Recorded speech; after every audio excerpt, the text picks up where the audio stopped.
A huevo. A prueba de todo. Sí, güey, es a prueba. Güey, vi un capítulo de que mata una foca o algo se así. mete, se la pone así como... Ajá, y le cortan la piel y se pone... un murciélago, ¿viste el Sí, murciélago? está pasando para adentro. No, ya viste la estrella. ¿Por el frío? Chido. Wow. ¿Qué estrella? Esa estrella siempre es la primera. Es Marte. La estrella polar. Ay, yo es Marte. Es la primerita. No, la estrella polar es la que está hasta arriba. Es Marte, eso es No, es la Marte. primera que sale. No se ve en el día, normalmente. A la madre, ya me está cayendo todo. Ahora sí prendió de esa madre.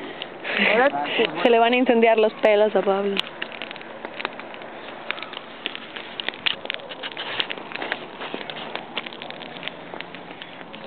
Luego dicen que asustan en las cuevas, ¿no? Estaría de huevos aventar. Es malísimo meterte a una cueva porque entran muchísimos murciélagos y hacen popó y la caca de los murciélagos.